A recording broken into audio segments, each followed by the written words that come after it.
Today, I'd like to share with you one of the things that was talked about on Sunday. This is what was said. How can I love someone like that? And so this idea has kind of stayed with me this week. It's been popping back up in my mind as I've been thinking about different things. And I think it's worth me thinking about, and hopefully it's something worth you thinking about as well. Maybe talking with some other people, because I do believe this is extremely biblical. How can I love someone like that?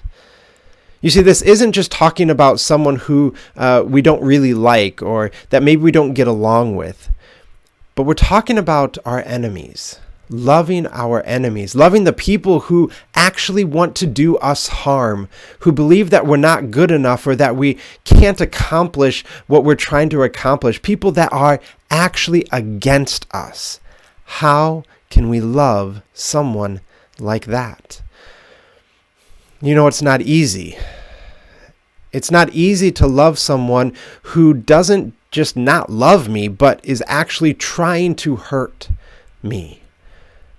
I'm sure you feel the same way.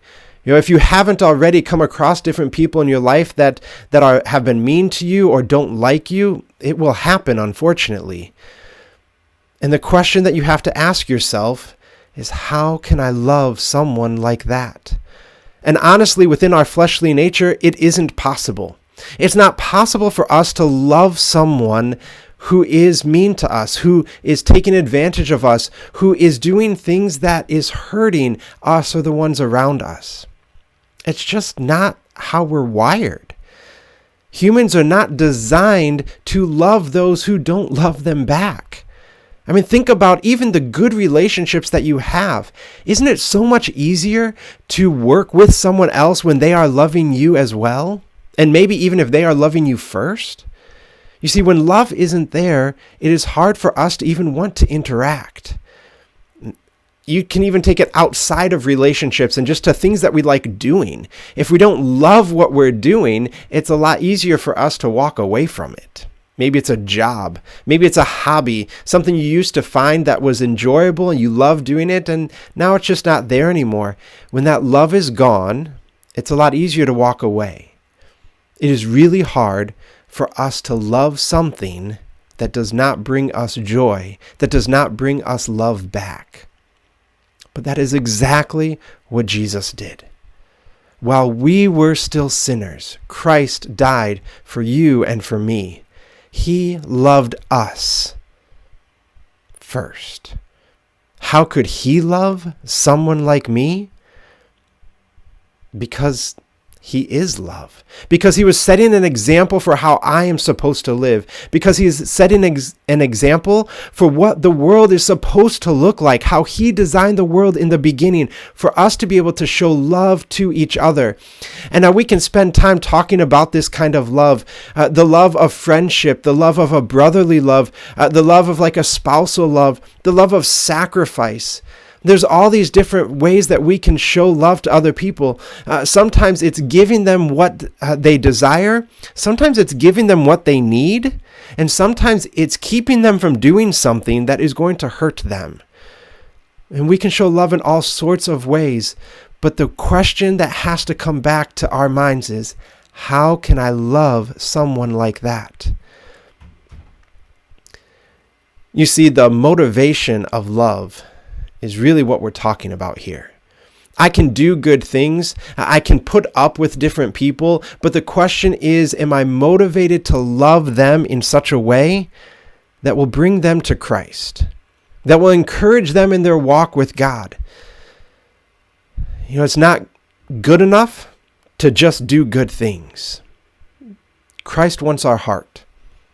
Christ wants us to do things because we love him. Because we want to then love other people, even if they are our enemies, even if they don't like us. You know, and I'm not here to tell you exactly how you're supposed to love that person. Honestly, I don't know. There are times in my life when I'm come across situations and I honestly don't know how to handle them in a loving way. The answer doesn't just come to my head, but it takes me time. It takes energy to pray and to seek God and say, God, how do I handle this specific situation? How do I love right now where I'm at with these people? Sometimes it means that I have to change my heart.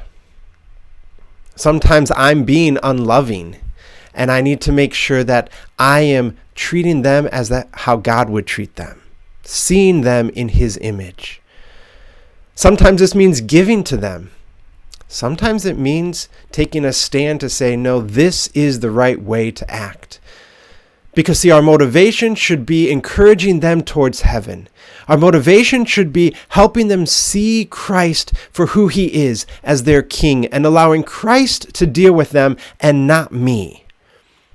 Because if we're seeking after God, and both parties are, then we can love knowing that God will take care of the situation and he will draw all men to himself. But what if you're dealing with someone who isn't acting in a godly way, who isn't seeking after God?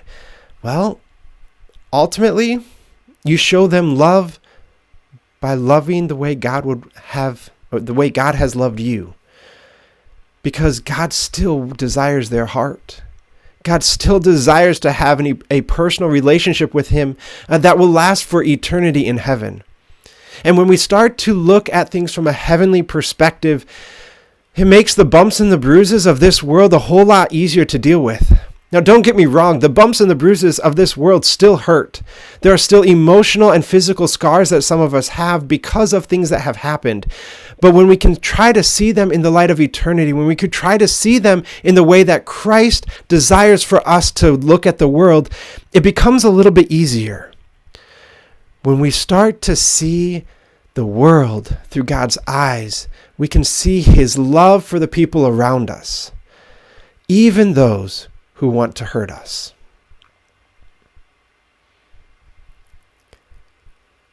And so it continues to keep me thinking, how can I love someone like that? Within myself, the answer is I can't. And it is only through my pursuit of who God is that I can love people who don't like me.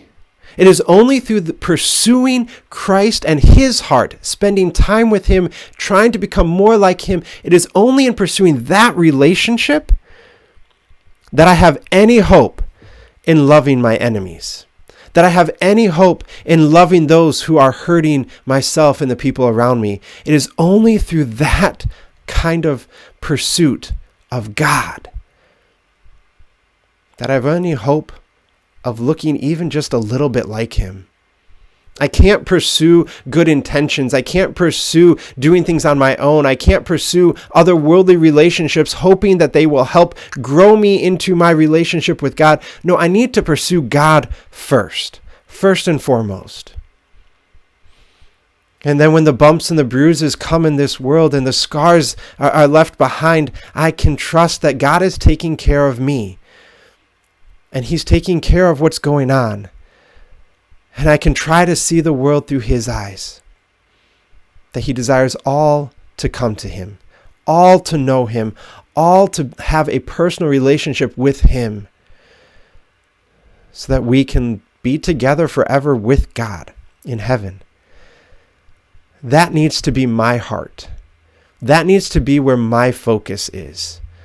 On loving my enemies in a way that is exactly like Christ loved me, laying himself down for me, for a sinner, for someone who doesn't do it right, even most of the time, for someone who is not perfect, who sins over and over in their life. Christ died for me because he wants me to live with him. He wanted to provide an opportunity for me to be able to spend eternity with him.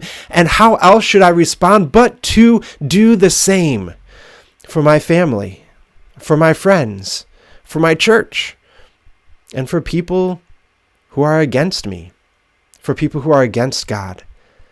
Because God desires all of us. He wants all of our hearts.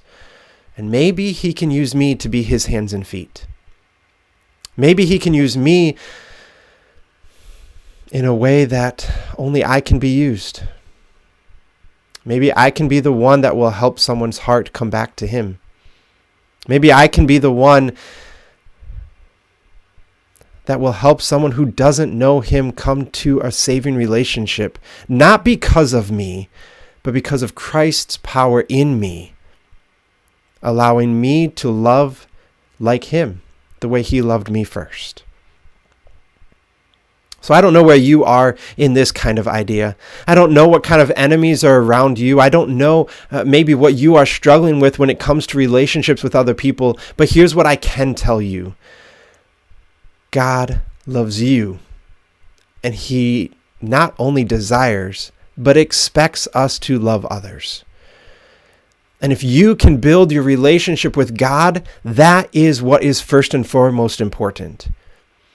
Because it is only through Him filling you in that way that you are going to be able to love your enemies. It is only through you pursuing Him and allowing Him to actually live in you and through you that you will be able to put aside your fleshly nature and pursue loving your enemies. So think about those people around you that might be hurting you. Those people around you that you don't want to work with. And then pursue God's heart for them. Ask God what you should do. How do you interact with them in a loving way? Because ultimately, God desires for all of us to seek after Him as our King. And it starts with me pursuing Him as my King.